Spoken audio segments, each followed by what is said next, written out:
Hi, everybody. Hi, Amanda. Hi, Mike. Hi, Nova. Did you get my, did you sort that link out? Did you sort that link out for WhatsApp? Okay, Amanda, that's fine. Some people do just listen. They just like to hear me make a fool of myself. I was just watching a little bit of Foodie. She was live. I guess she's still live. I don't know. Anyway, she treats everybody with such, I've said it before, disdain and scorn, really. And not yet, Nova. Jem found it okay, so you shouldn't have too much difficulty, I don't think. And you've got my Facebook as well, haven't you? Anyway, she was in a car and saying, we're going to have a drive and everything.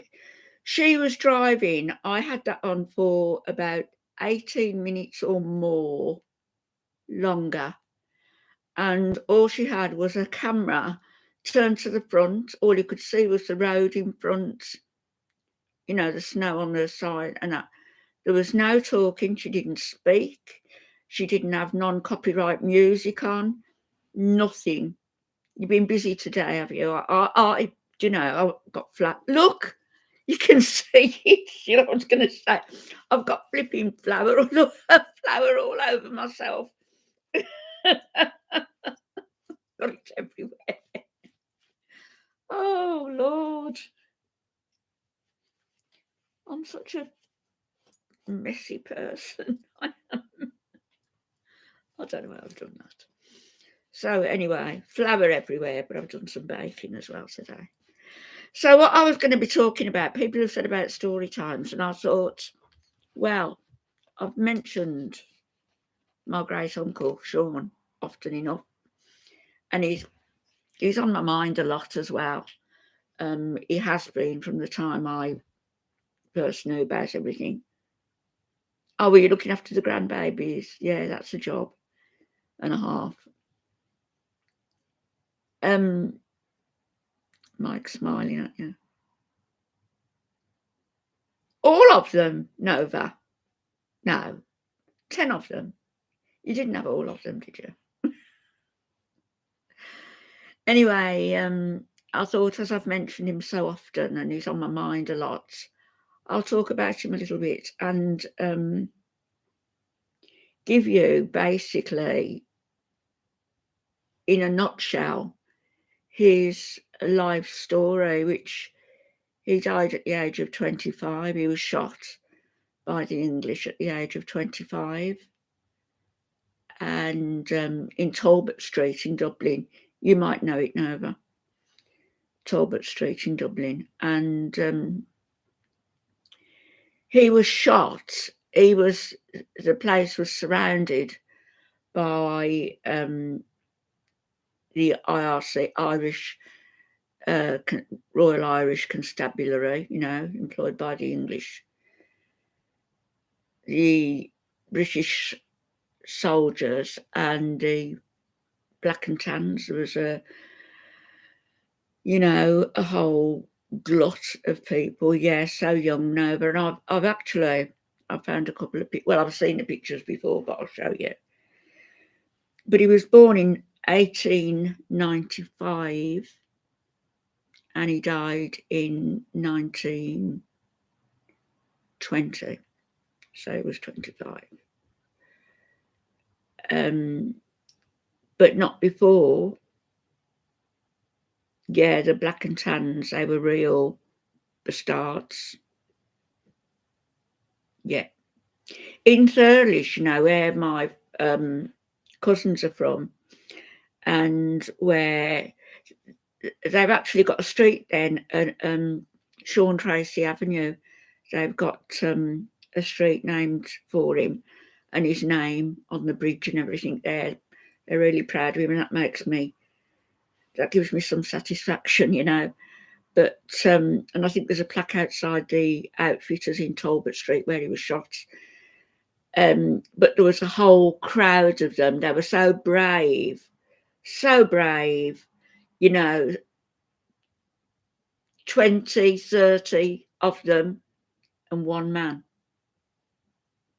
Hi, Dana. Top of the morning to you, my darling. Yeah, my mum was brought up in Belfast, I think I told you, but she was born in Tipperary. Hi, Bally. I got you out of bed. Oh, no. A head-breaking morning YouTube. What do you mean?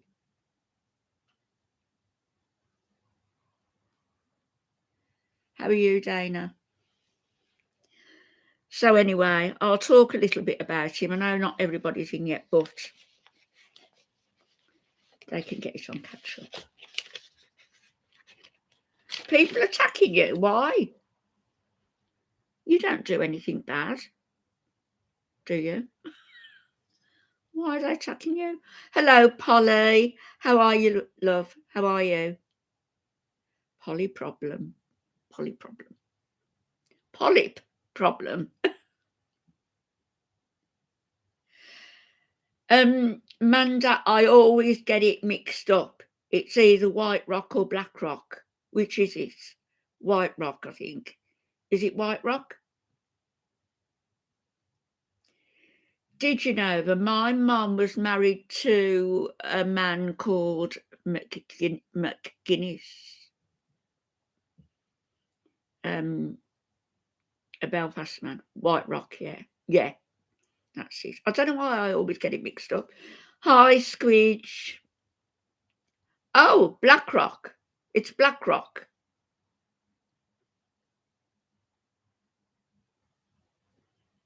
It's one of them. That's where she's from anyway. My sisters have been. I haven't yet, but I will. But you know, in the main, like Dad was from Dublin, brothers and sisters from Dublin. My mum was born in Tipperary. Some of my brothers and sisters were also born in. Actually, my brothers and sisters have been born all over the place, mainly in Ireland, different parts of Ireland. So let's get to my uncle. I've got a picture which shows him. Don't be upset at this because it's 100 years ago now, you know, and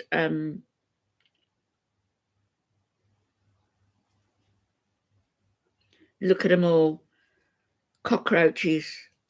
Look at them all. That's my uncle lying dead on the floor there. And look at all the brave English soldiers. Look how brave they are.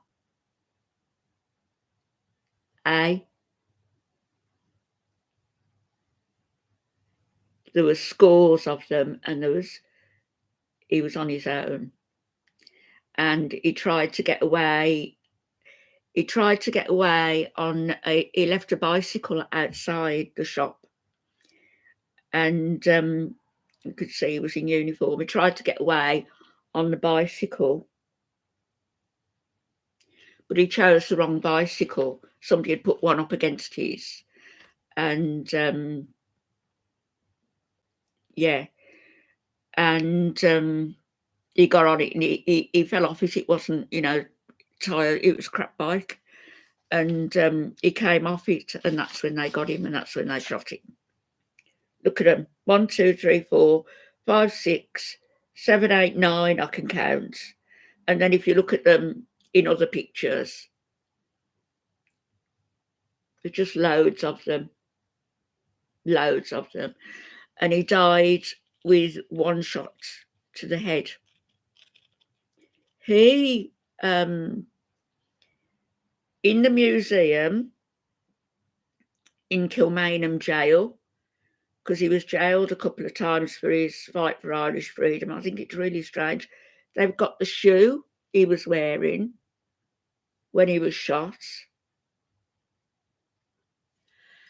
And they've got just there, you can barely see it.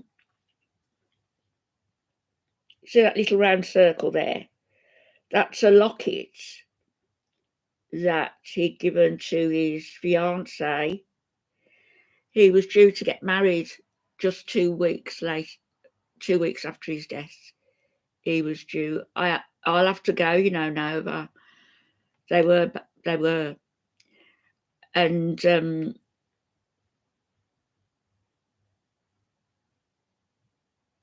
a lock of his hair and everything. But he was due to get married 2 weeks later, 2 weeks after the shooting. So in a way, he was very much like Michael Collins, because Michael Collins was due to get married, wasn't he? When he was shot, he was due to get married to Kitty Keenan, was it? And my uncle was due to get married to a lady called May Quigley. And after this happened, she emigrated to the States and married somebody over there, had a daughter who now I think lives in Florida. So, their lives, both Michael Collins and my uncle's life, were both cut short because they were patriotic and they fought for Irish freedom. My uncle, some people would say it's nothing to be proud of, but actually it is. My uncle fired the first shots. He started the war basically in 1919. He shot 2 RIC constables on a train. They ambushed a train and they rescued one of their fellow Irish Republican Brotherhood colleagues. No, I don't think so, Nova, and I don't think that they should ever forget it. Ever. It makes me sick. So I've written a few things down. What I didn't know was I've got a sister called Alice.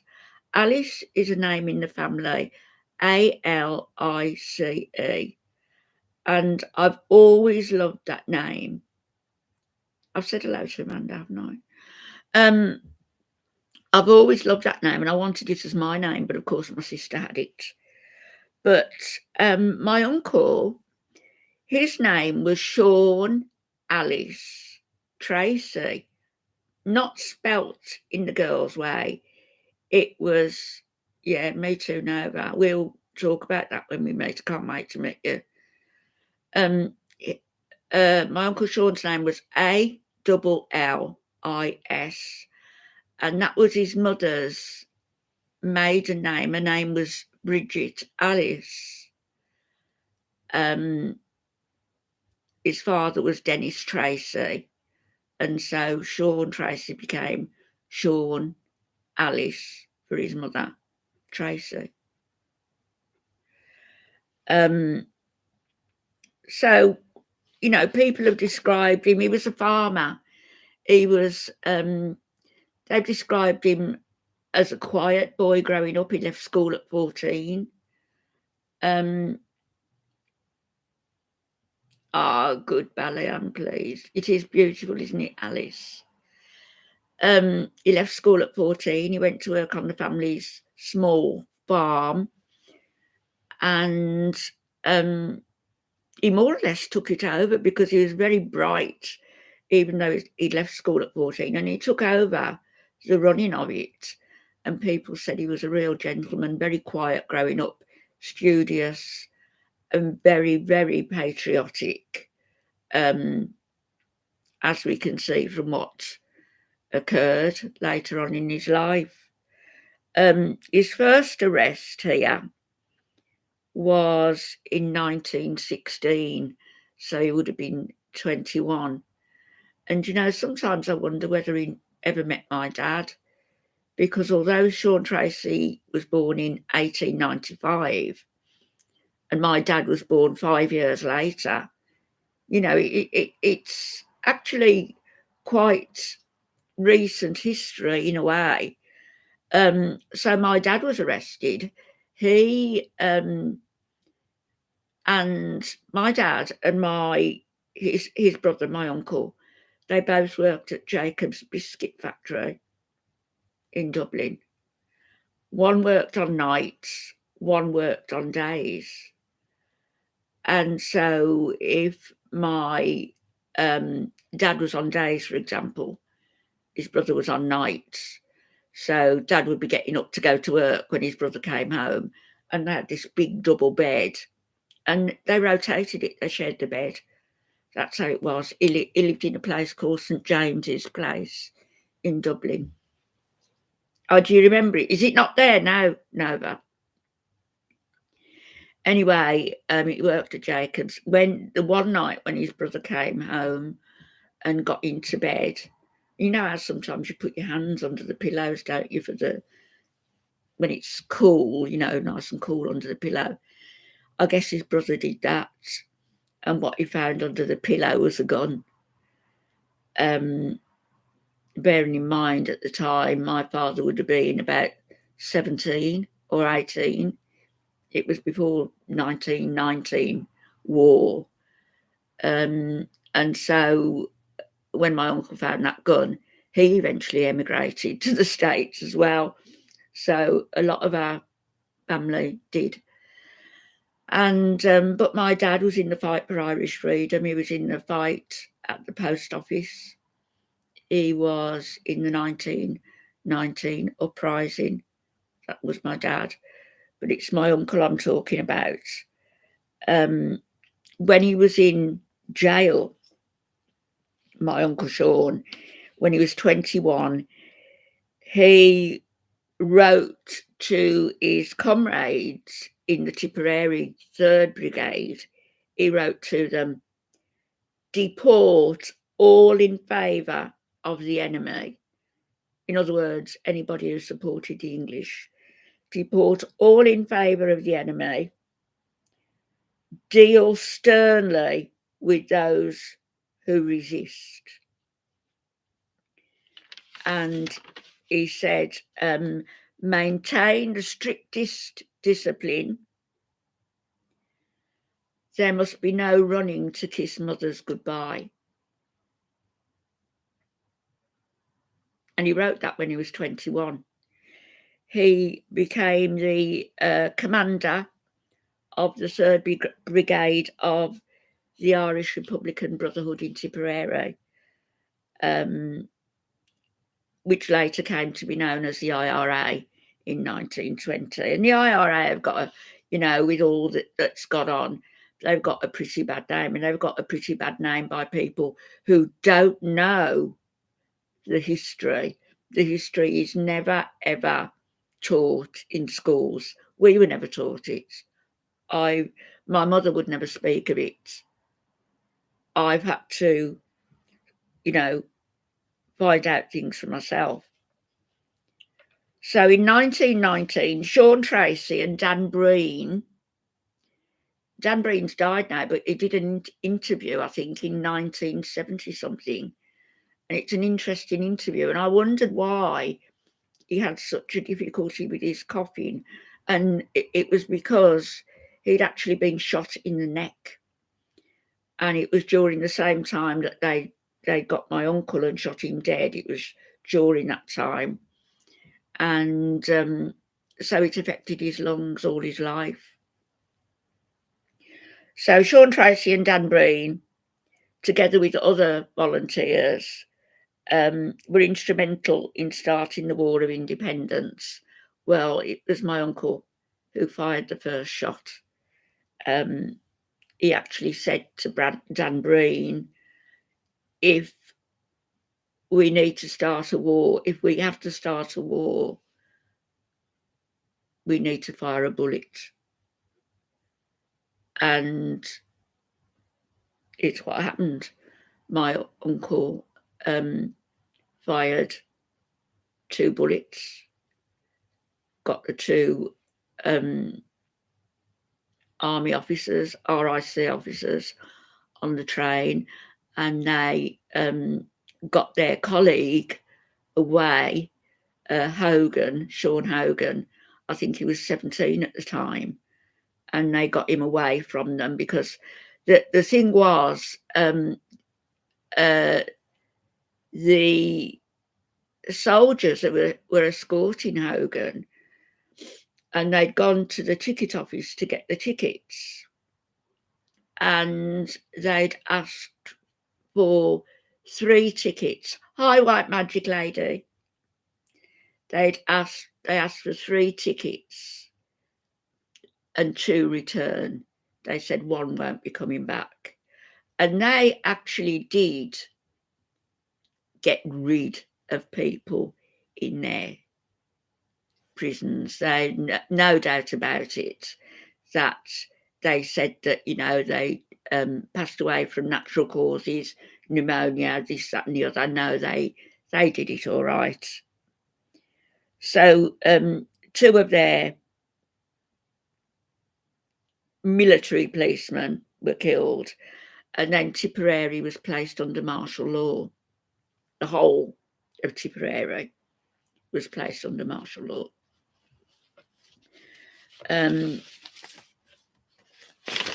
There's some I'm not going to talk about till tomorrow.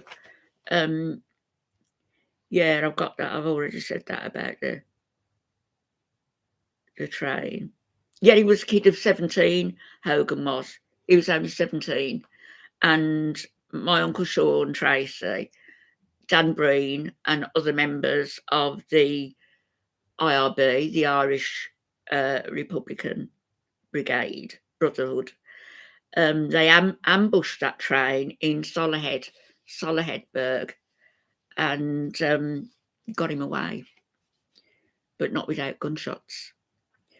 Both Sean Tracy and Dan Breen were shot quite seriously, but of course there was women in, I'm not sure how you say it now, but common, you know, the nurses who were helping with the fight for Irish freedom, very brave nurses. I would have been over there, I'll tell you a lot. I would have joined them. But they were very badly hurt, and they got to this hospital, the Mater Hospital in Dublin, and they were treated for the... That's right, now we're still under British rule. How dare they? How dare they take over another country like that? How dare they?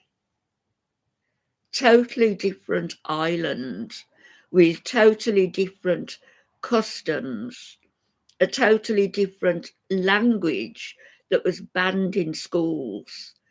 In fact, learning was banned for a lot.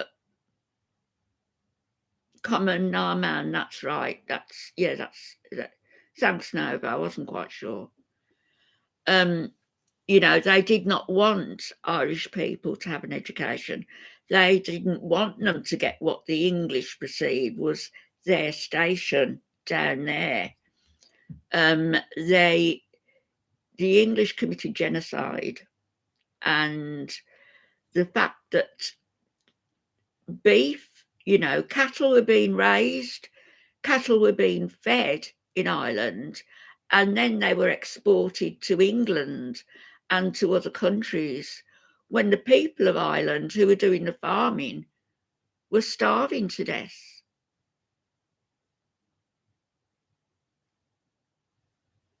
How can that be? You look at the famine graves all over Ireland, and they've kept them as is, just completely lawned over, nothing there except a plaque as you go in.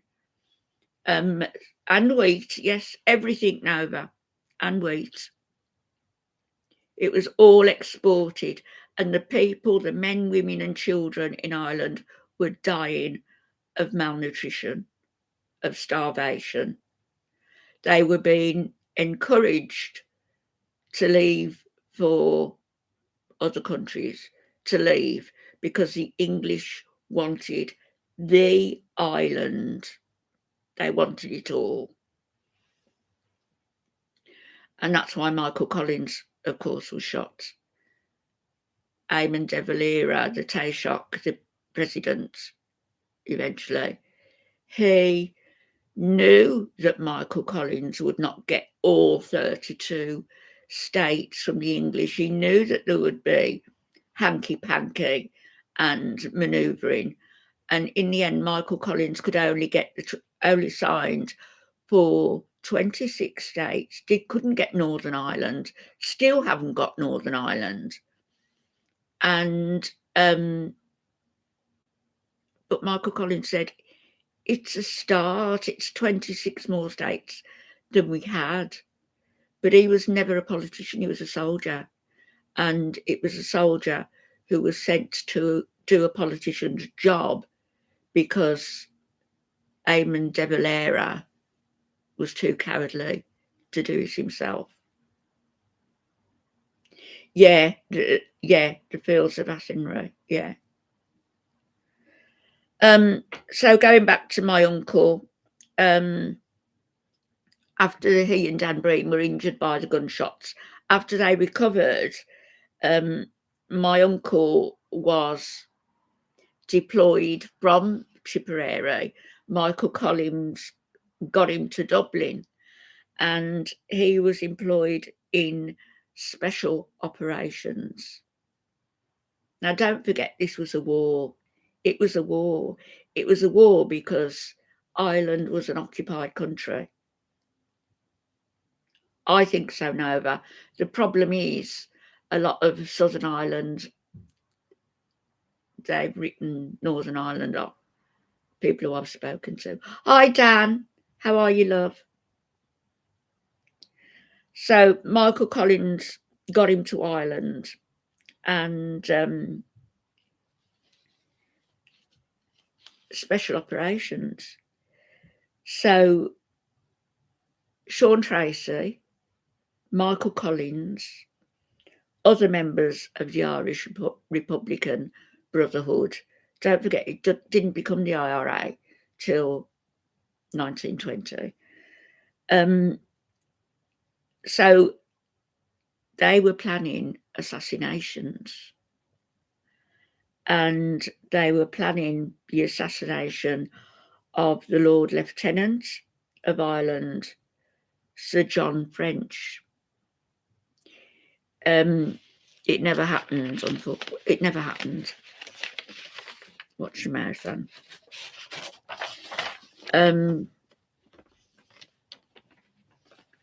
So at all of this time, of course, the English were working from an Irish castle in Dublin Castle. They commandeered that as their headquarters. And that bloke I just told you about, French, he was replaced. Things got too hot for him, I guess. So the IRB had really caused a lot of waves. So he was replaced by a Colonel Ormond Winter. And then there was another colonel, then there was another colonel, then there was another colonel, fighting against all these 17, 18, 19, 20-year-old Irish kids who wanted their country back. And this is what I say about a real man and my uncle being a real man. At 25, he was a commander of the 3rd Irish Brigade. At 25, he'd already, done what he needed to do to get that war started and to get a 17-year-old comrade released from the train that was certainly taking him to an early demise. There's no doubt about that. So they were employed, like Michael Collins called it, the squad. So Michael Collins, Sean Tracy, Dan Breen, etc. Their mission was to locate, identify, and assassinate British Secret Service agents. I hope I'm not going to get in trouble for this. I'm only stating the facts.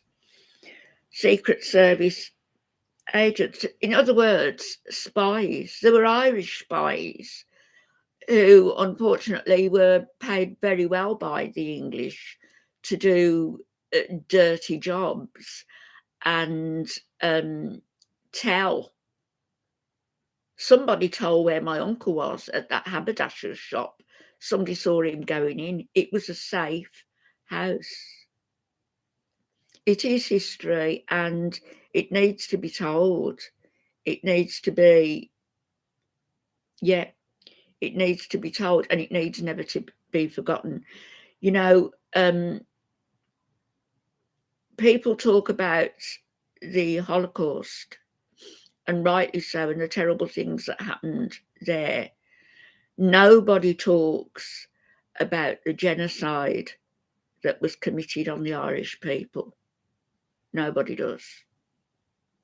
Nobody talks about all the young men and women who lost their lives. Nobody talks about those men and women who were jailed. Joseph Plunkett, he was so ill that they had to bring him out. I think it was Kilmainham jail. They had to wheel him out and place him in a chair so they could shoot him dead. That's what the English did. And the night before he was killed, there's another word I want to use, but the night before he'd married the love of his life, Countess Markievicz, who was heavily involved. She wasn't a nurse and she wasn't a go-between, and she wasn't just somebody there to soothe the fighters when they were hurt. She was a fighter. She picked up a gun and she was a fighter herself. And she married Joseph Plunkett the night before they took him out and shot him.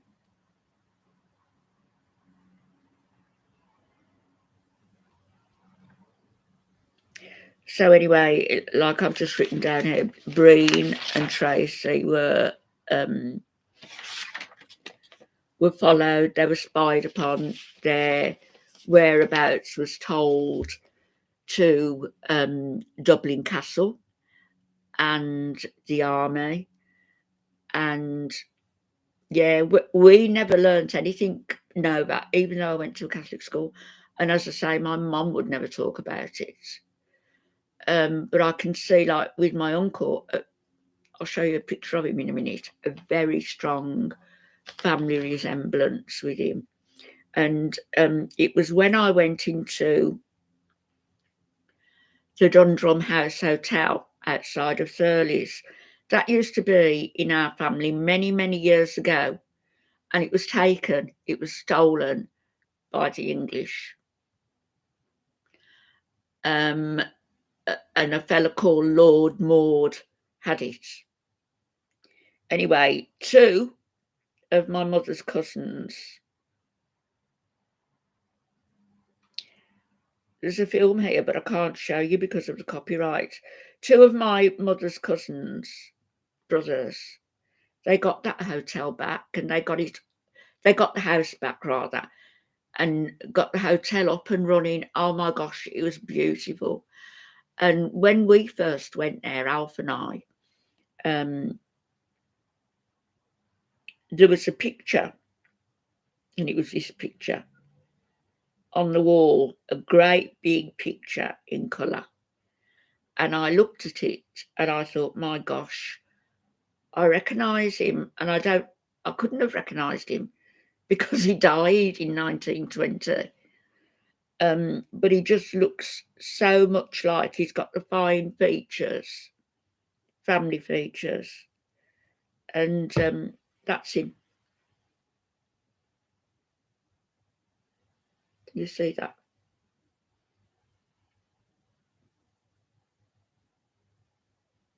And that was the picture I saw on the wall of the Dundrum House Hotel, the coloured one. He was very handsome, Nova, very handsome. And as I say, 2 weeks later, he was due to marry. There he, there he is on the wanted poster. I don't know whether you can see that. I don't think you can. See the little square there on the wanted poster. How much were they offering for him? Commandant of the IRA. Oh, actually, it's not a wanted poster. It's his funeral mass card. And it says, and I'd ask you to note this from Sean, all I ask of you is that wherever you may be, you will remember me at the altar of the Lord. So it says Sean Alice Tracy, Commandant of the IRA, killed in action in Talbot Street, Dublin, on October the 13th, 1920. Oh, it's got age 24 here. So it must have been before his 25th birthday. And it says, make me a grave where the shamrocks grow. Say that I fell fighting the foe. Fought lest I could give blow for blow. And died for our dear mother, Erin. So tomorrow I will talk about his death and what that meant. It haunts me. He haunts me. Maybe he does haunt me. I don't know.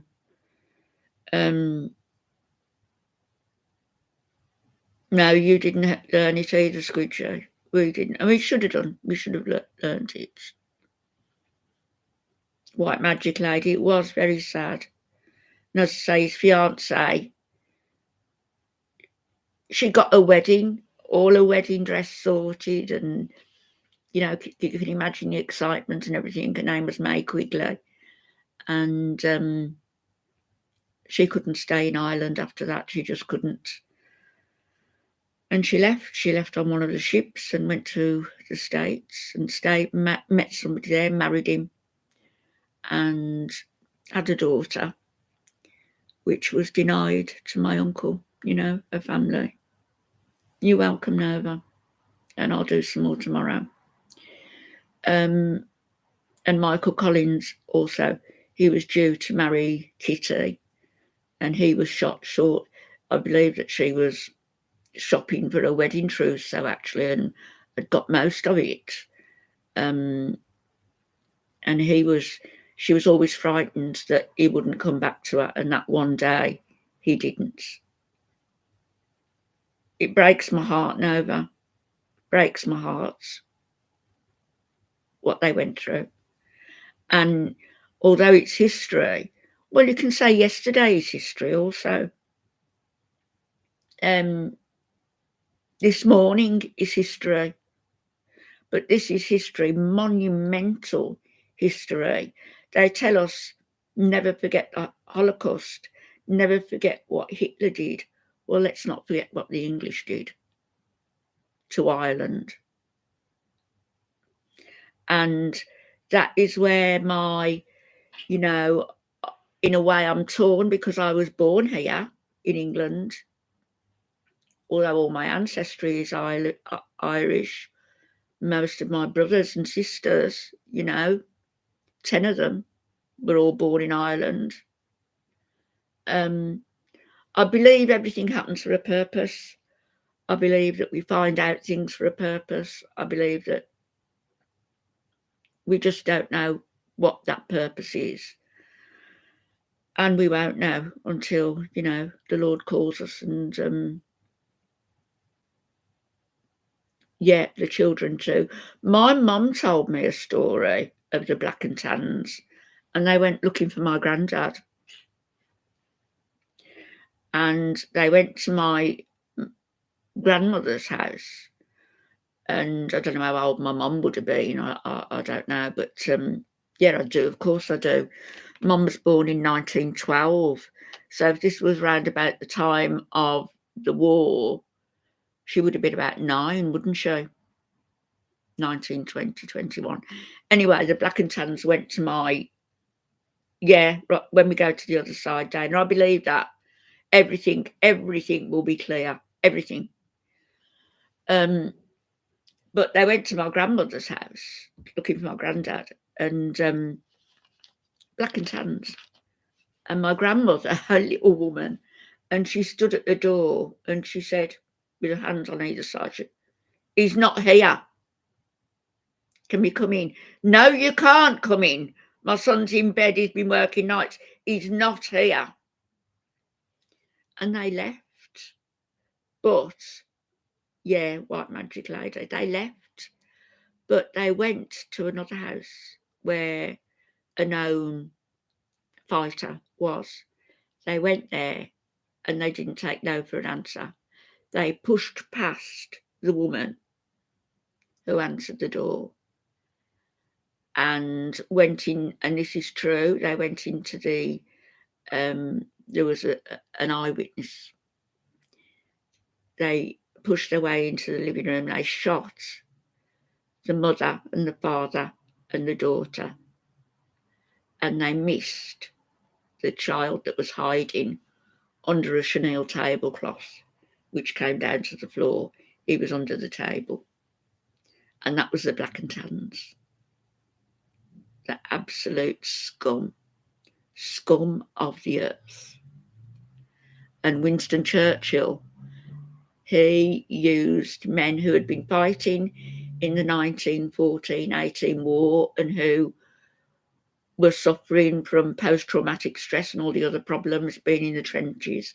They were brutalised, but he also let criminals out of jail, saying that their sentences would be commuted if they agreed to join this ragtag army.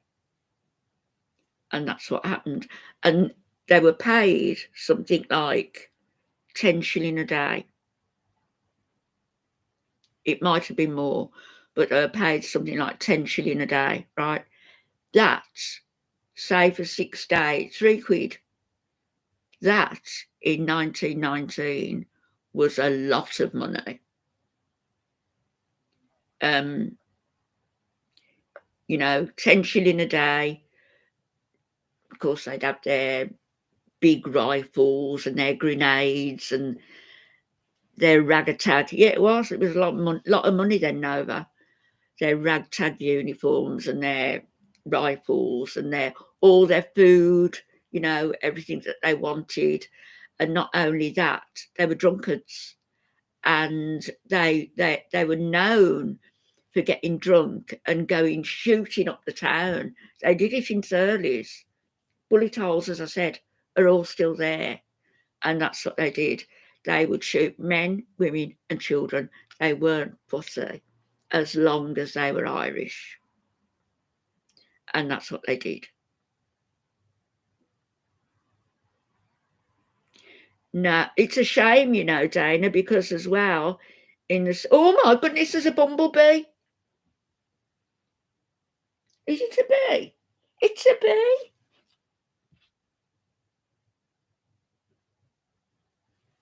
I'm not going to touch him. God.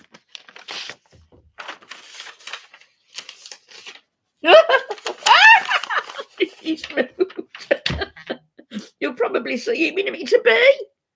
It has been like a spring day today and yesterday. My gosh.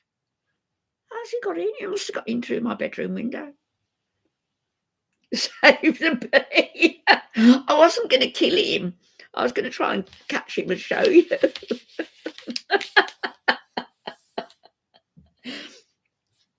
My Uncle Sean sent him, said, "Shut up now before you go too far with all this." But I don't think there is going I don't think there is going too far, and I do think that,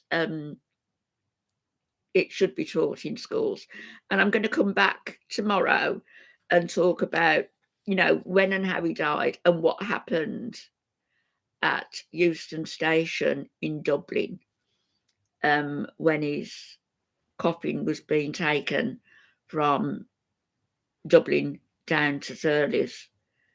And I'll talk about that because that's interesting as well. But I'll do that tomorrow because I've been talking for about 50 minutes now, just about that. But it's they are stories that need to be told. Yeah, do, Dana. There's a book. Dan Breen has written a book. You probably have seen it, know about it. And that you're right. It was a fortune. 10 shilling a day. I seem to have 10 to 15. I've got 15 shilling in my head, but I think it was 10. And that was an awful lot of money to be paid when you think what was the average wage? Let's have a look. In Ireland in those days. And they got their families got help as well. It was just an offer they couldn't refuse. Go and shoot up Ireland. Average wage.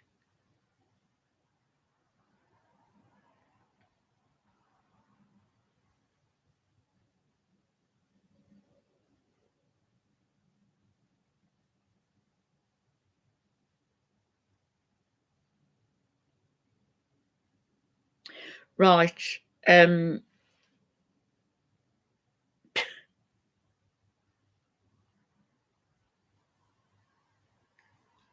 Coal mining, Ewers.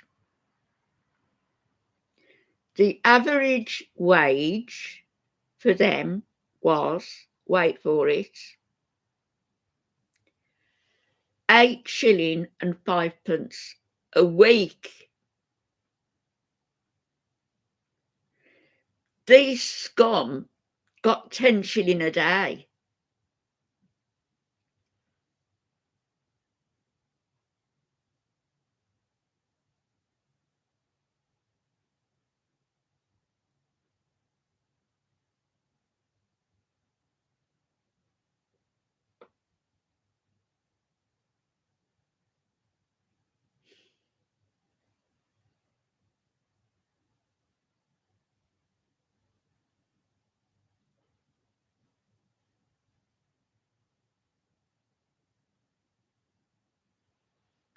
So,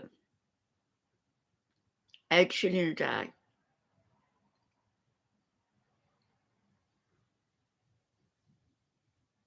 Now it says here that the average weekly wage was anything from 26 shilling and 4 pence a week to 34 shilling. They were paid 6 days at 10 shilling a day. They were paid double the top wage.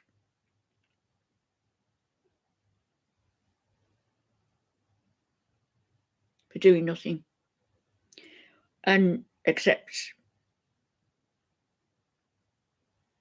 kill people.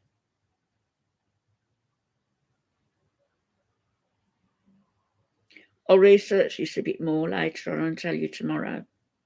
So between 26 shilling and 34 shilling and 4 pence a week. Women were paid from 10 shilling to 15 shilling per week. Those scum got 10 shilling a day. 10 to 15 shilling a day. So I guess crime did pay. Yeah, no, but between that and the famine, I don't think when I come over to Ireland, I've made up my mind, I'm definitely going to get down to Skibbereen. And I want to, because Michael Collins was born there anyway, so I've always wanted to go. But do your white magic, lady. There's a lot more, but it's just, I want to go down to Skibbereen. I want to go to the famine graves, which if anybody's interested, just type in Skibbereen famine graves and a whole lot will come up. 2 million people were decimated between the famine and the coffin ships that were not seaworthy. And it didn't really matter because they just wanted the people out of Ireland. When people who had lived in those cottages all their lives, their families had lived there all their lives, their parents, their grandparents, but they were owned by an English landlord. And when that English landlord decided that he wanted the land back, he wanted them evicted. He put the rents up to more than they could possibly afford. And so, of course, they couldn't pay and they were evicted. Men, women, and their young children were evicted. And what happened was that the soldiers set fire to the house so that they couldn't go back. They just left on the side of the road with what they stood up in basically, and what they could carry.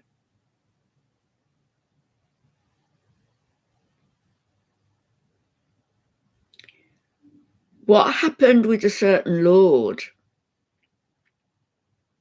in what year was it? Was it in the 90s? A certain lord. You've heard of Mountbatten, haven't you? And you've heard of what happened to his yacht. And people would say that that was violence and terrorists.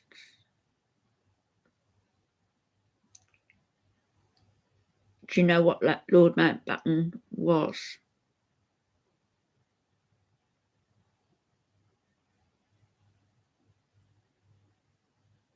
Begins with a P.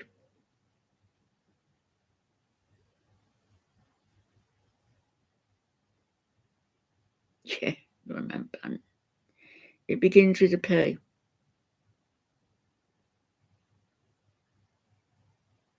Thank you, White Magic Lady. It begins with a P and it concerns children.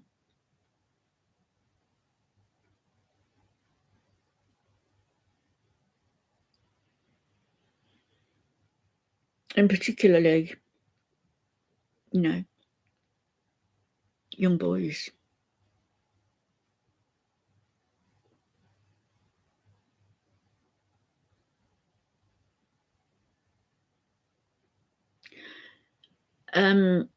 That's something I'll come up. Yeah, they're all German, Nova. They're all German ancestry. Queen Victoria married off her daughters and to German princes, the House of Saxe-Coburg and Gotha. Saxe-Coburg and Gotha, and that was the house. The House of Windsor didn't exist until the Queen's grandfather changed the name from Saxe-Coburg and Gotha to Windsor because of the war, because of the German connotations, the German links. Hi, Dana. Thank you, love. No, that's fine. So yes, they are of German ancestry, all of them, going back, right back. And Queen Elizabeth and Prince Philip were actually first cousins. So I don't know. I it's strange because I've got a lot of cousins, and I don't have, or have never had, growing up, feelings that I was sort of attracted to them. I just find it really weird. But yeah, that yacht was destroyed, and it was destroyed for a reason.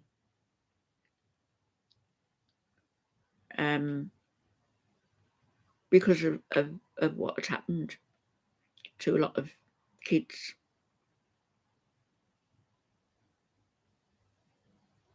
Yeah, the bloodline. Did you know Prince Charles? He was laughing about it. I don't think I'd boast about it. He was laughing about that. Trace his ancestry, our king. Sorry, King Charles. He can trace his. Look at this flower. Have I got flower on my hat? He can trace his ancestry back to Vlad the Impaler.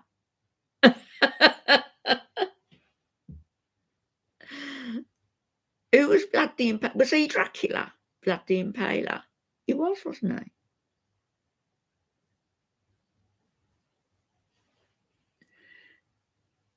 But that's why that yacht was destroyed. It's a pity that there were other people on it, but there was one main target there.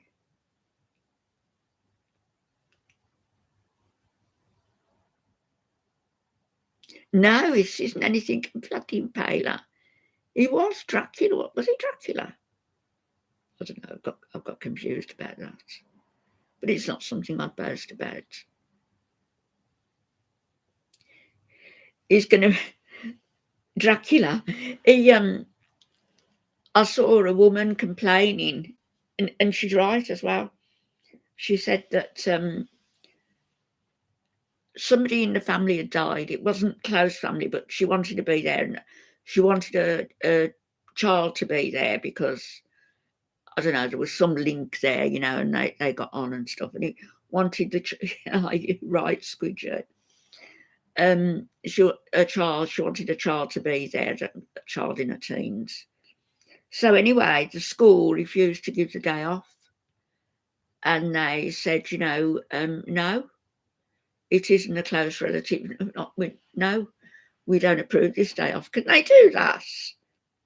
Clearly they can. So anyway, her daughter did have the day off, and the school put it down as unauthorised absence from school.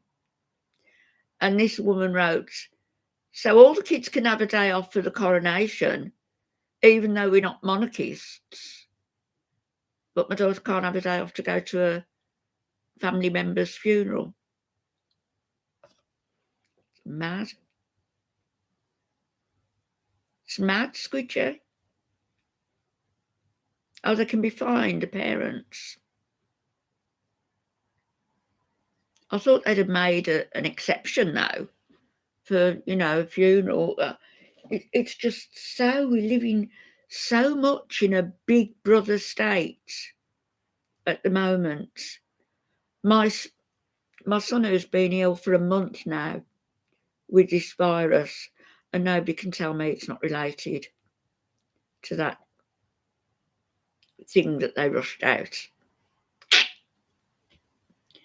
because so many people have been ill. I've known 2 people who contracted pneumonia and are no longer here. It's crazy, isn't it, Squidger? So my son popped in yesterday. He's still got all this phlegm on his chest, and a cough, but he's a lot better. A month, and he's never had a day off work in his life before this.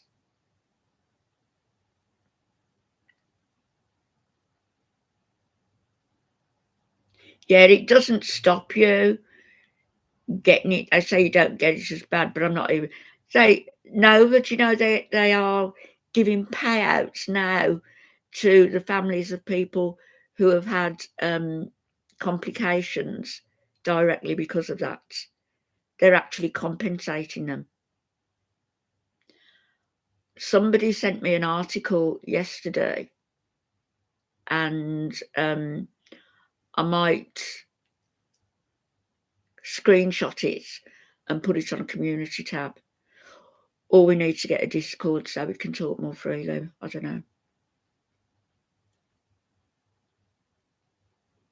But I missed my train of thought, didn't I? What I was going back to was this. People like my great uncle. People like my dad, who was no hero really. He did a lot of things wrong in his life, but people like my great uncle, whose life was cut short at 24, 25, and he came down those stairs when the house, the store, the outfitters where he was, the mark of the beast, yes they are. The outfitters where he was, somebody had seen him going in and so reported it to Dublin Castle. So they surrounded the place, front, back, everywhere. Guns, a cannon, everything. He didn't stand a chance. He came down those stairs with his gun, which was a Parabellum gun, and I've looked it up. It's a German gun, I think, and the Germans did supply a lot of arms in the fight against to get our country back, basically. He came down those stairs firing his Parabellum, and he took out 2 of those Black and Tans.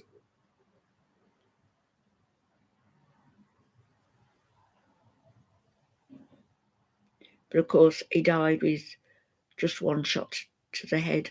I'm not going to say any more about it now because I want to do a little bit tomorrow.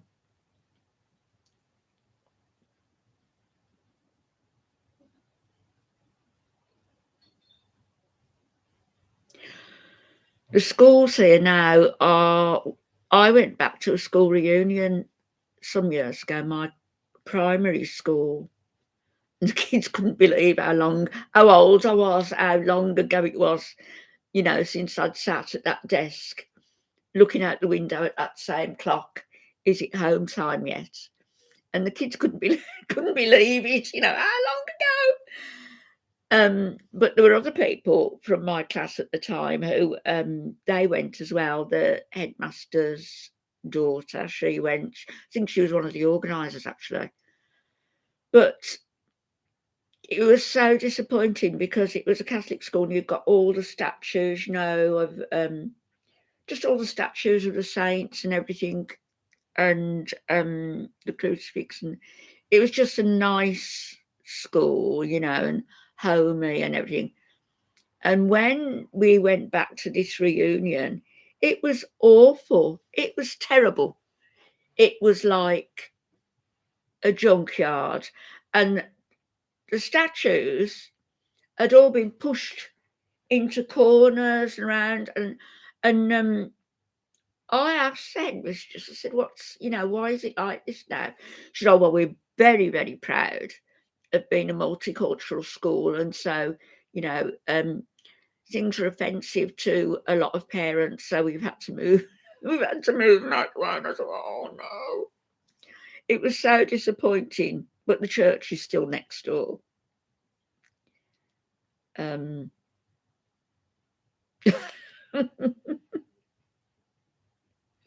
Everything's changing, and just everything's changing.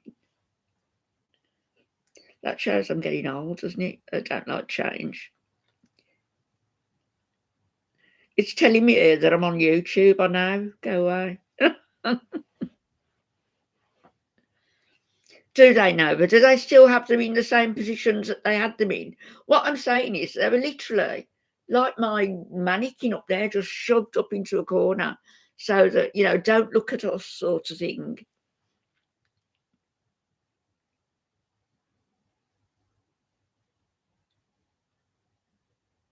That's good, I'm glad. Oh, Nessa, thank you so much. I wasn't sure, actually. History will never be erased, ever, as far as I'm concerned.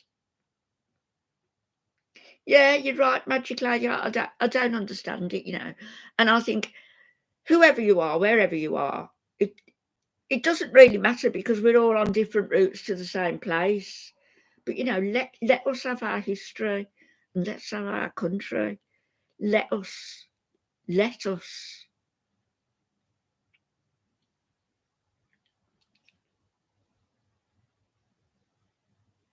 Equality but difference. That's what I always used to say, with the male female thing. Um, Equality but difference.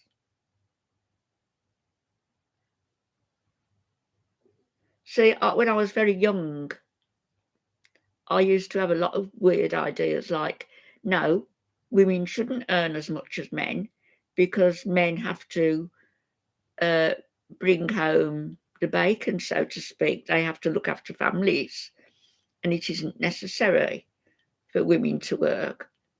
Doing. That was wrong, wasn't it? Because over the years, things have changed so much. You're right, Nessa. How do I pronounce your name? Necessita. Necessita. Necessita.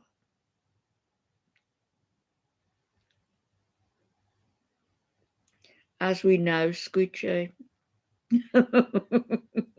Finish off this story tomorrow about my Uncle Sean, my beautiful Uncle Sean. I'm going to get that picture of him, maybe a smaller one, like that with my dog on a canvas. But why does my light keep going funny? Am I short of a light? I've got a bulb. See that bulb? See that? Oh, you can't. See this? That bus thing there? Instead of a head, it's got a light bulb. But I can't get to the plug. It's behind that cupboard. So I'll try and get her plugged in.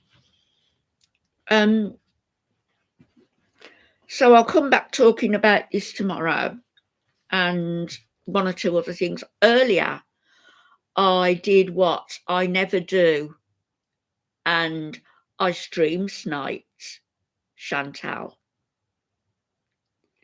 Good heavens. Your mum's nickname for you? Oh, Vanessa's beautiful name.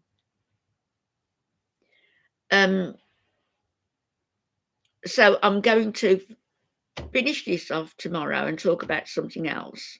I'm going to upload a video that I've done with Chantal, and all it is her talking at the beginning and then a long drive, not hearing her talk. The sound is switched off. I wondered whether it was me actually, but no, it was her. Sound switched off, no talking, no music. She can't be bothered. She just wants to run a camera to get the views in. She's not interested in her subscribers, her members. She couldn't care less. You're welcome, Nessa. It is. It's a beautiful name.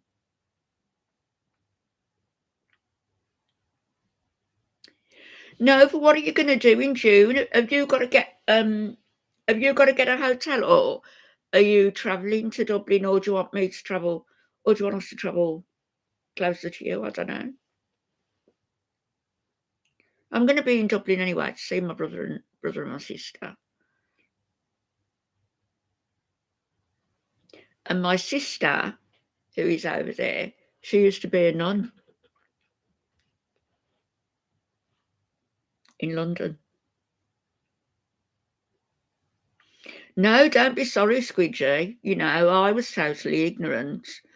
You know, I had to find it out for myself. And a lot of that stemmed from when I first saw my uncle's picture on that wall in that Dundrum House Hotel.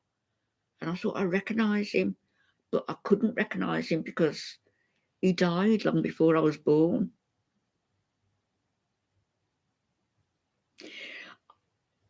Yeah, I didn't. The thing was, ballet, down to Surleys, Nova, down to Tipperary, and then I want to go to Tipperary and Skibbereen.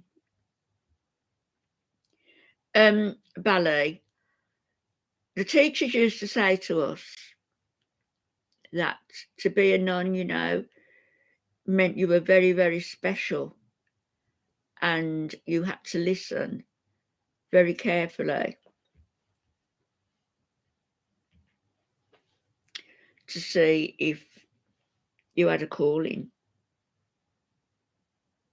Absolutely, Nessa, yeah. Yeah. Oh, is it Nova? That would be great, yeah. Well, we'll decide nearer the time then, and either for me, because I'll be in both places.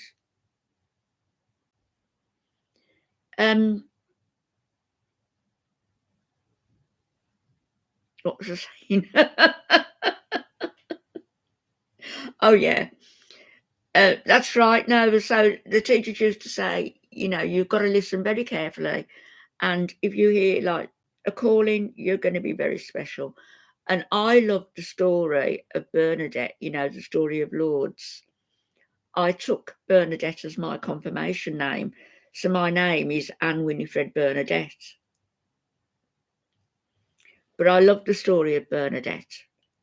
And so I listened very carefully because I wanted to get the calling. I wanted God to call me to be a nun, but he didn't. And priests, yes. We've got priests in the family. Yeah. That's true, Nessa. And also in like with aristocratic families, they used to have one son in the army, didn't they? Usually the eldest, you know, going on and getting all these medals and honours for doing absolutely nothing except bark out orders to the cannon fodder. And then they used to have the second son going into the ministry. So I guess they didn't really have a calling, they just went, you know. That's true, White Magic Lady, yes, we can. We can.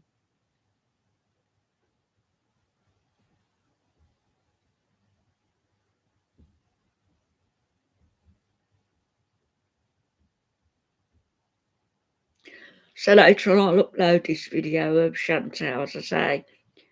She's not even talking until she gets to. She got to like a bandstand part, a lookout where she was going to stream from. And I thought to myself, I'm sure I've seen that bandstand before. Has she been there before? But it wasn't. It was, I think it was Life by Jen. I think it was Jean, her fiance, who actually went and took some pictures of himself, a video of himself in a bandstand. In fact, it was him. Yes, it was. But it just looked the same to me. I wonder if she was going to meet somebody there, you know, her therapist.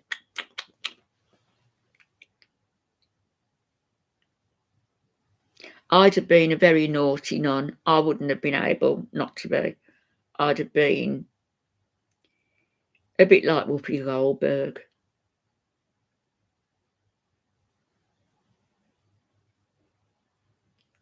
Oh, right, Nessa.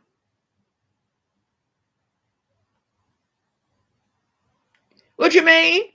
What do you mean, Squidgy?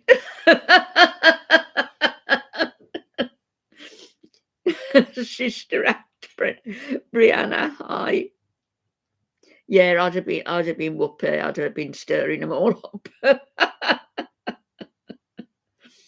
You'd be a lazy non-white man. No, you wouldn't. I wouldn't let you be. Remember, as well, what inspired me a little bit to want to be a nun was seeing Audrey Hepburn in the Nun Story. Oh, I love that actress. Loved her. Oh, oh. You meant her seeing a therapist. Could have been, you know.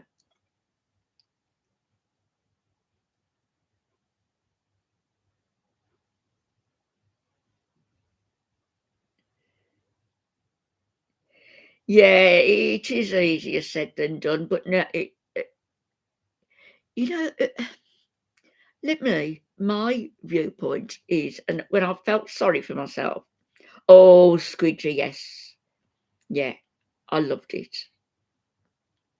And the actresses who were in it, they were all fantastic. Yeah. I'm not doing very well today. So nobody said that life was meant to be easy, and it's not meant to be easy. We're here to learn. We're here to learn lessons, and we can learn lessons from what other people are doing incorrectly that we think, I'm not going down that route.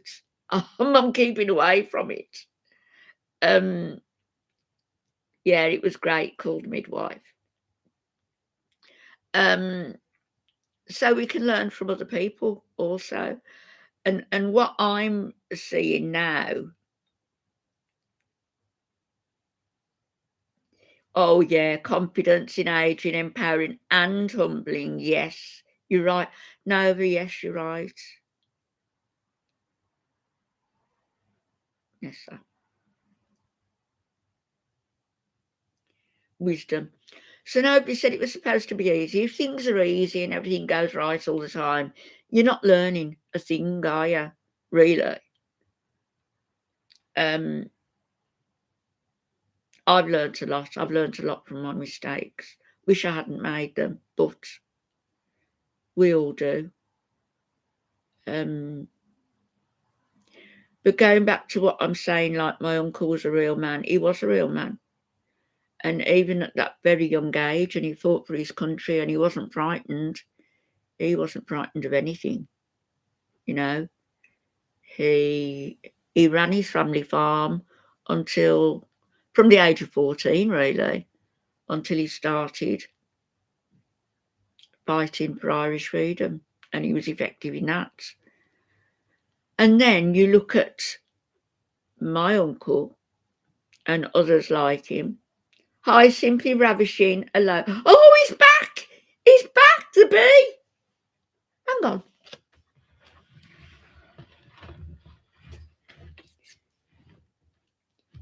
Where's he got? Oh, he's bloody well moved now. I've turned you around. I don't know where he's come from. He's not buzzing. Maybe he's dying. Don't know. Thank you, Ravishing. Yeah, that's something I've got to do, cleaning. Our spirits live on. I believe that. Yeah. Shall we have Nova? Shall we have a phone call then at the weekend? I know that I've got visitors, but they'll be gone early evening. I do, Nessa. Yeah. I know, Bally. I've got my boot slippers on, so no. Yeah, I don't know where this one. He must have, because I like to sleep with my bedroom window slightly ajar, so he must have got in there.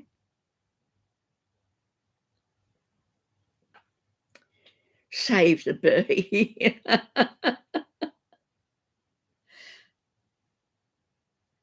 Okay, yeah, no, but that's a good idea, and we'll chat. Featured guest, buzz off wherever you are. He's on this ring light at the back, I think. Oh no, I wouldn't kill it. No. I used to be heavily into animal rights. It's one of my regrets as well because it took a lot of time away from Alf, and he was getting worse, and I didn't realise. See you tomorrow, Ballet. Enjoy your dinner. And I was just so engrossed with animal rights and going on demonstrations, and went to Luxembourg to the conference there, and you know, I was an activist, let's say, but and threw a lot of money away, really, because one of the activists had been targeted because she organised a lot of demonstrations, and where the monkeys were kept for experimentation and stuff, and there was a site, and which she ran, and we used to be part of, and it just got really heavy. She trying to think what happened now. I don't know. It was on one of the demonstrations about the monkeys and something else and something else. And there'd been threats made to one of the scientists, one of the people who did the vivisectors, they call them, where they vivisect the animal while it's alive. They cut into it.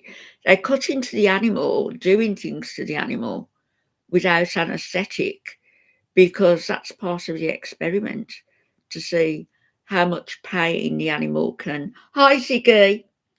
How much pain the animal can stand, etc. And it's so cruel. But she was heavily involved in it. And the police, it's disgusting. The police broke into her place and confiscated her computer, her phones, everything, and they jailed her. And I think she was jailed for months anyway. And we had to. Oh, Jem, hello, my darling. And she was jailed for months, and we had to get together money to bail her and to get her a good solicitor. And I was heavily, and my Jem, Jennifer, my friend I told you about. Jennifer and I were organising all the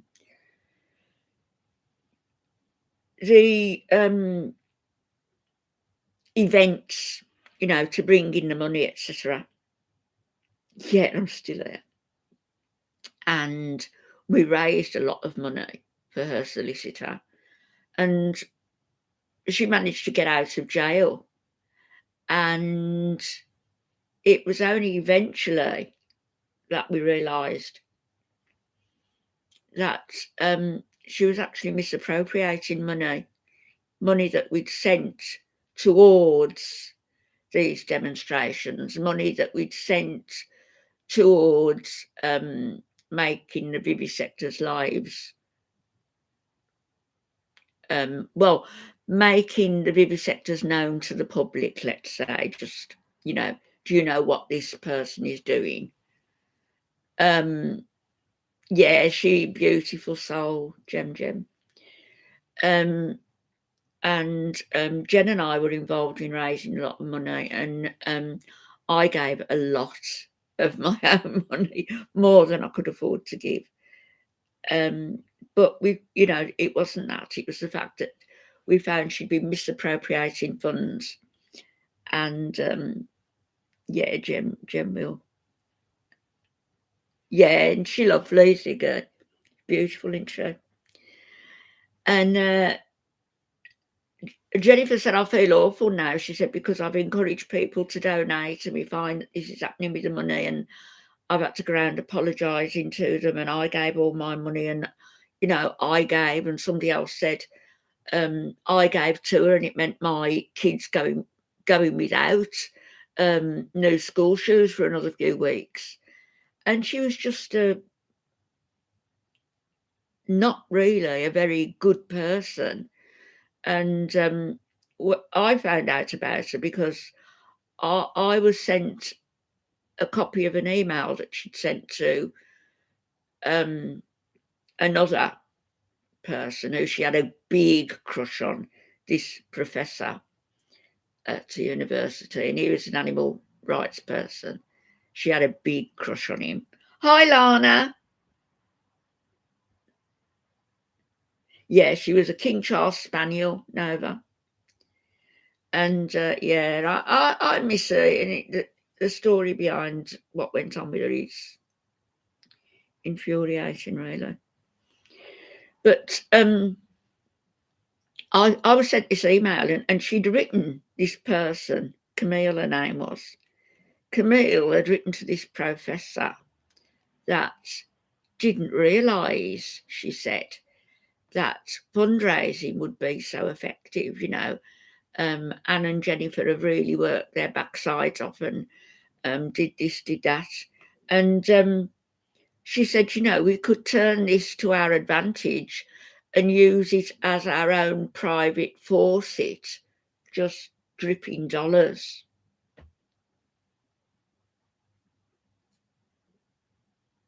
I was shocked.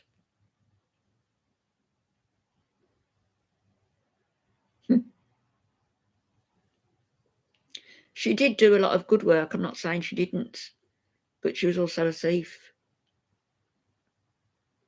And she had a crush on that professor who was already involved with somebody. And you might like to read his books. I'll speak about him later in another live.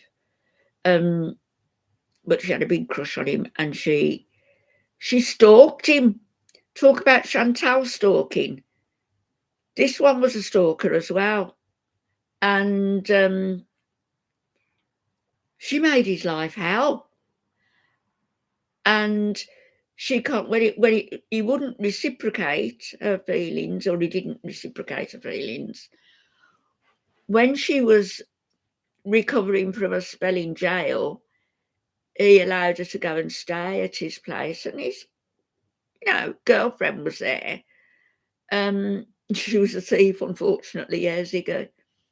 And yeah, corruption's everywhere. It's true, Nova. Funny and creepy. Yeah, he was funny and creepy. But she would stalk him, and she went to his house to stay. And then another bunny boy, this one was, yeah, she was. And when she went back home, and then she was contacting him. And in the end, he was refusing to take a course. So she went there, and she was peering in his windows, and all sorts of mad things were happening. And when he wouldn't do what she wanted him to do, she contacted his job. She, like happened with Dee, she contacted the university where he was a fellow at this university, and a well-respected lecturer and author. And she just made his life a living hell. I wonder what's happened to her, actually. I might Google her later.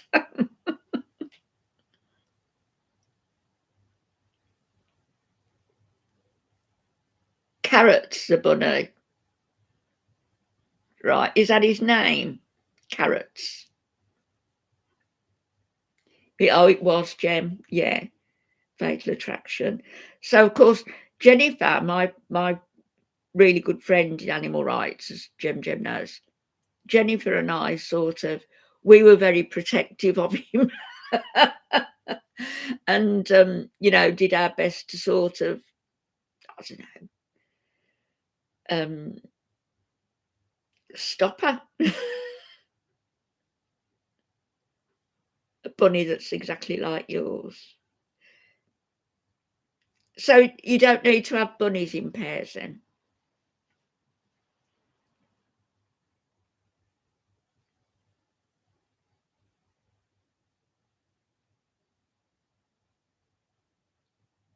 Oh, she was in love with him, or thought she was, no doubt. Uh, he's a really good man, and I've met him. Meet him in Luxembourg at the conference. And first time I walked in, and he hadn't seen me because wasn't doing YouTube that first time or anything like that. So he hadn't seen me. He didn't know what I looked like or anything. But when I walked in, and he was just sort of walking up towards the gateway at this big, actually where it was held was it used to be an abattoir, and you could see all the hooks and the rings in the concrete where they used to hold the animals. Yeah, get him a partner, bunny. Oh, he could be expecting little bunnies. You never know, do you? And so when I walked in, he didn't know what I looked like, but he was just walking down. I said, hello, his name. Oh my God. He said, I can't believe you. But I've got some great pictures as well. I'll sort them out.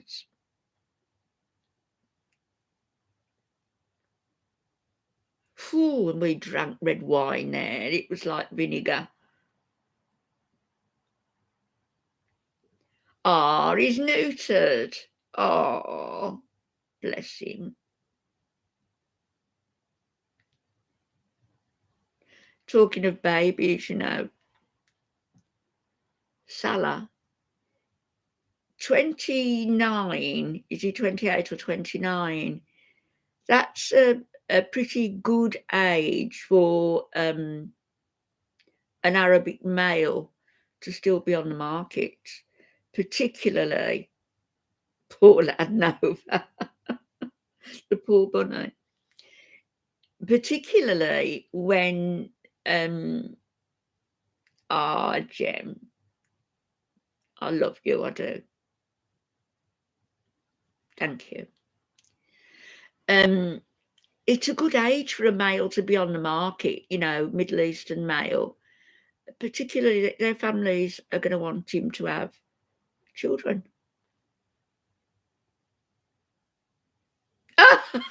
No. Oh, I don't think I could cope with that. Yeah, he's going to want kids. Jem. She seems to think that she's going to be able to. What does she think? I don't know. She hasn't got a uterus, so she can't donate eggs. She can't carry a child. What does she think when she says we're going to start a family?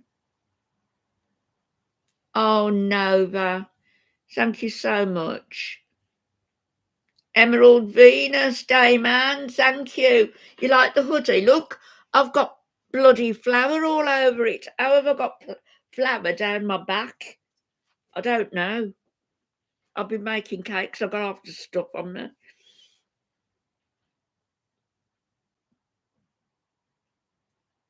Thanks, Jem. Oh, and he peed oh no, I'm not getting one now. You've completely put me off. I don't think you've been in before, have you, Emerald Venus? I know you've commented on that video, but I don't think you've been in before. You're welcome. Polly, put the kettle on. It's not cold here. Not cold at all.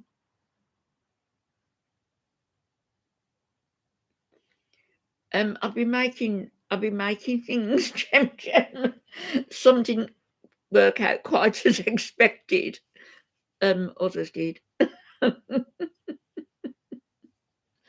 I'm gonna do a cooking video later this week, and I'll do that tagine, some Moroccan cooking. You want me to sing the rest? Flipping hell, the beard going to shock wherever he's gone. Where's Brooklyn? Hi, Brooklyn. Is it? Is it cold where you are? Well, you're up north.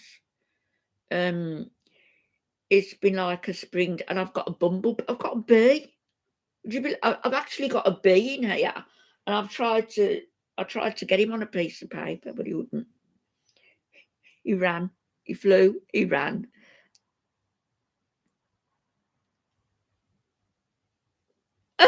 Lana. Oh, why don't you do some videos just about your bunny?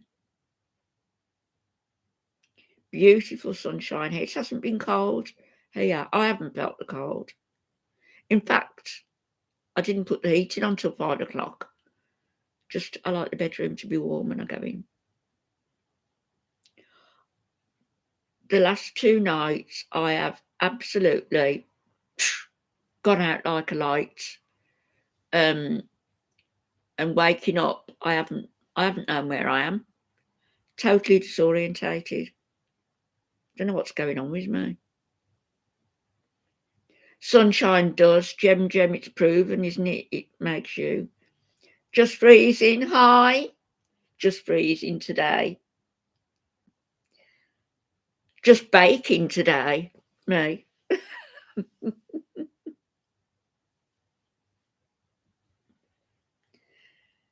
Nova, it's not cute. That bunny has got psychiatric problems by the sound of him. Shake, shake, shake, shake, shake, shake. I can't do the voice.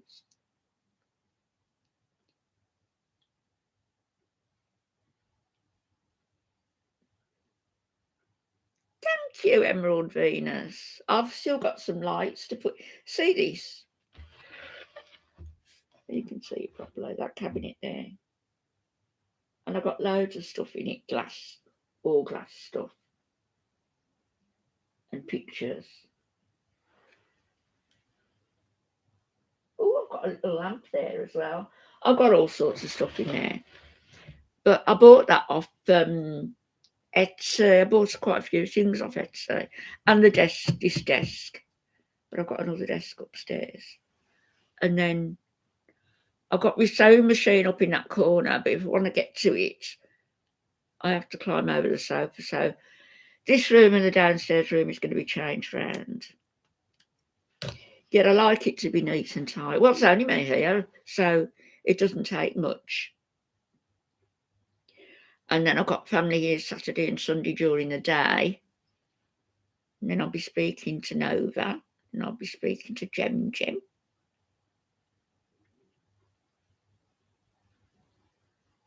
It's all birthdays as well, isn't it? This month. My grandson has his birthday as well.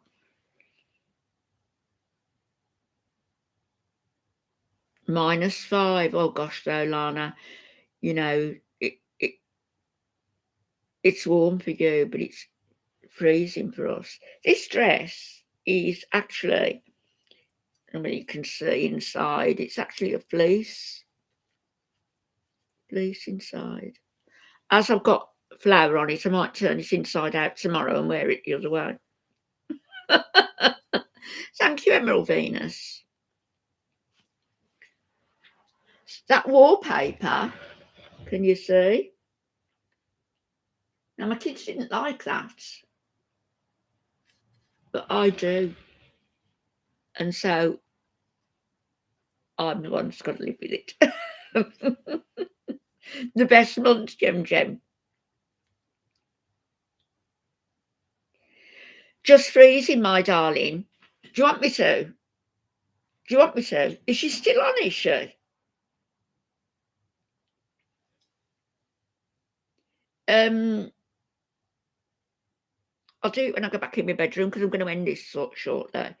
It is an accent wall, yeah. And then I've got my floozy up there. Let me show you my floozy. Oh, you're not going to see her. She's right the way up. I'll show you on my phone. I'll show you on my phone later. I've got floozies all over the house. That one with the light on her head and her breast showing. So it's all my weird taste, you see.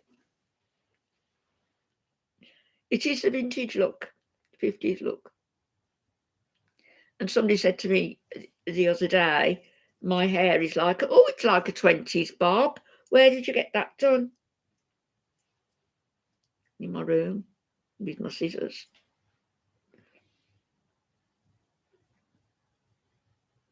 Yeah, Emerald Venus, you know what I based it on? I based it on, I mean, look at this lamp.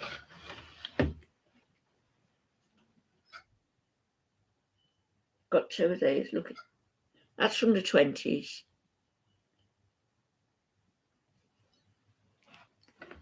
So I've got two of those. And it's a 1920s lamp. I just wanted to base it on what my mum would have liked and what Alf's mum would have liked and what I like, which is old-fashioned, really, and with character, you know. Yeah, autumn is nice. No, just freezing. Do you want me to? Do you really want me to? Do you? Do you want me to? I will.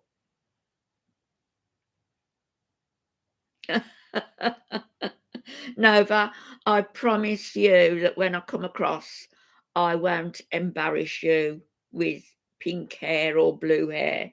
But if Just Freezing really wants me to do it, Just Freezing, who are you really? If you really want me to do it, I might.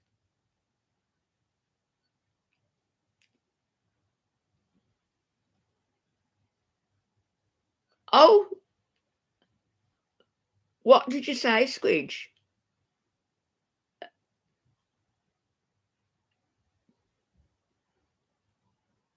What did I miss? Oh!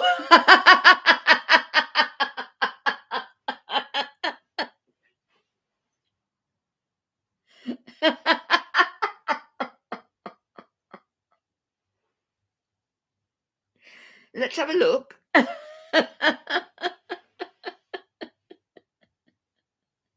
Hey, now, there's an idea. You know, Pete. Well, why not be proud of your bodies? Did you ever see? Right, I know I'm jumping from one thing to the other. This is where my mind is.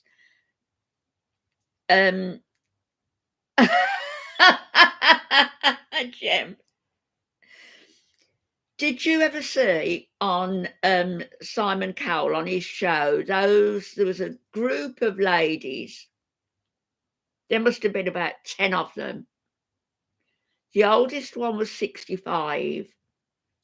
I'm not sure how young the youngest one was, 30s. Anyway, they all came in turbans and overalls and clumpy slippers and started doing like a dance routine. You know how they talk to them, and started doing this. It probably would be fabulous, Jem. They started doing this dance routine, and Simon Cowell pressed the down buzzer, you know, and they took the notice and they carried on. And then they started to do a routine where it was do do do do do do do. Oh my gosh! And they were kicking their legs up in the air and they were going all over the place. They were fabulous. They were. And Simon Cowell said, I think I pressed that down buzzer too quickly. So I think they're going to be in the Royal Variety Show. They really were good. You've got a large canvas for foodie.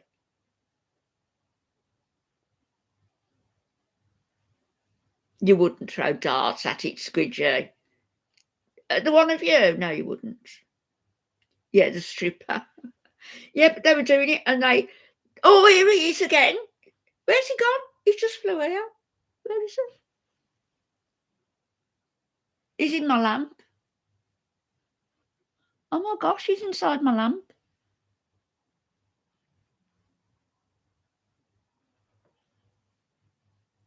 I think it's a bee.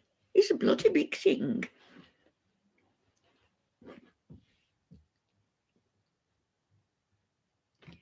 Fupas are marketable.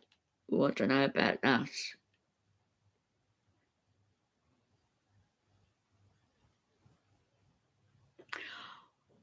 All right, Jem. I'll speak to you later, love. Thanks for coming in. I'm going to get off now anyway, so see if we can snipe a bit of foodie if she's on.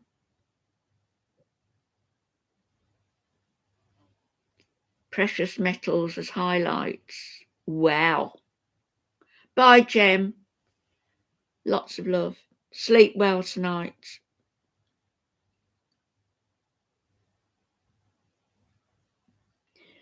Well, you know, talking of precious metals, those zirconia teeth sound pretty good to me. Bye, Lana, sweet.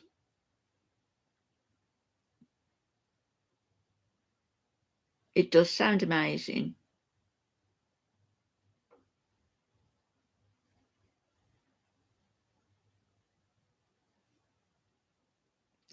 Yeah, silver sounds better. Right, I'm going to get off here now and go and see what Foodie's doing. And I think I'm going to have some tea and toast. I just fancy some.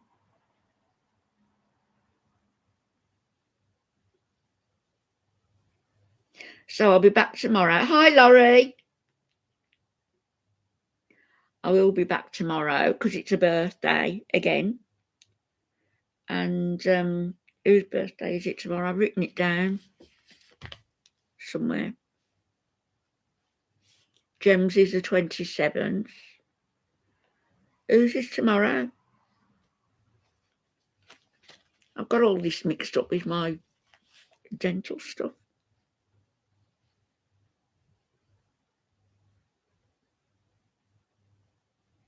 Whose birthday is it tomorrow? I know it's somebody's, and I know I wrote it down, but where is it? It was red pills today.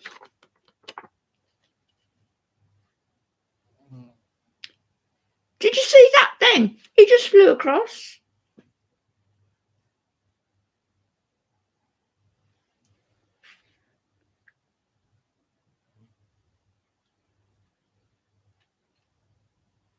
I don't know whose birthday it is tomorrow. That's bothering me now because I did write it down somewhere.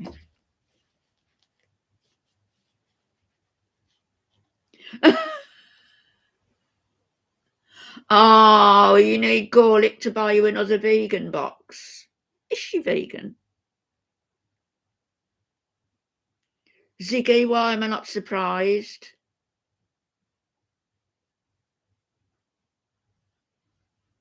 Thank you, Brooklyn. Did you hear it, Nessa? See, I'm not bibbing. It's an actual bee. And it's playing me up. Whole 180. Oh, right, the birthday. Thank you. Thank you, Nova. So I'll come on and do that tomorrow. I was going to do that anyway. I just think it's nice to support people, and I love you all. You're all fantastic. Just freezing. You're a case and a half, I tell you. If I come on here with pink hair. You're going to be shocked, aren't you? She's going to buy Jamaican patties.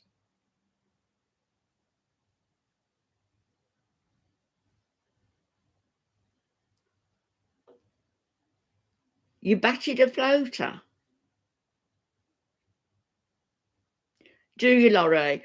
Do you know, just before I started this stream, she was on live, so I thought, well, I can catch a bit of it, so I did. And I don't normally get it off her channel because I don't like giving her the view, but I did, and I stream sniped a little bit. But by Nova, I'm definitely an eye floater. So anyway, I did, just quickly, Laurie, I stream sniped her a bit, but all she did was have the camera facing out on the road, didn't speak, no music, just that. So it's me gabbling all the way through. Jamaican patties, I bet a lot of things aren't allowed. Oh yeah, Jinx. Jinx is usually here. People can't be here all the time though, can they? Probably be here tomorrow.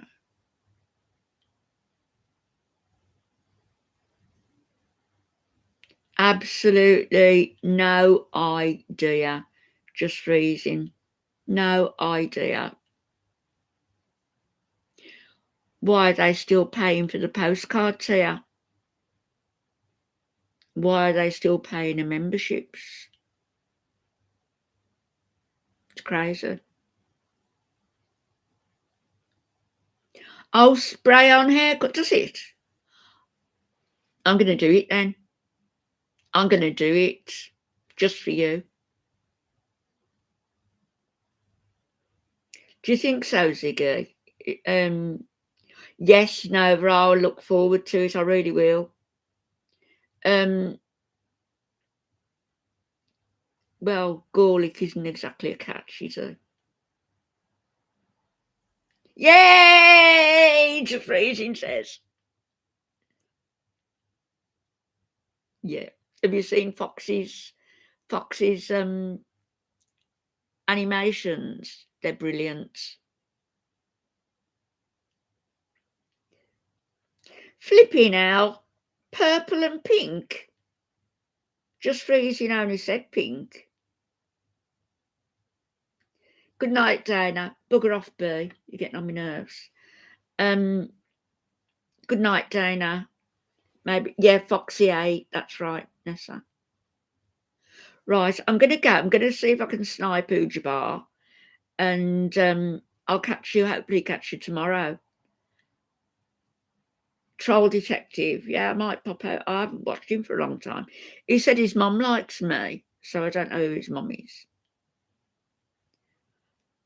Oh, just freezing. You've got such good taste. You really have. I'll have to forgo the blue fur coat, but I might put on my little bit of faux fur just for you. How about I come dressed up on, well, I've got to get the stuff, haven't I? So it won't be tomorrow. Friday. Because it's a birthday Friday as well. So on Friday. I'll do it just for you. So you can look forward to that. I'll see you all tomorrow. God bless. Good night, everybody. Save the bee. Good night, my loves.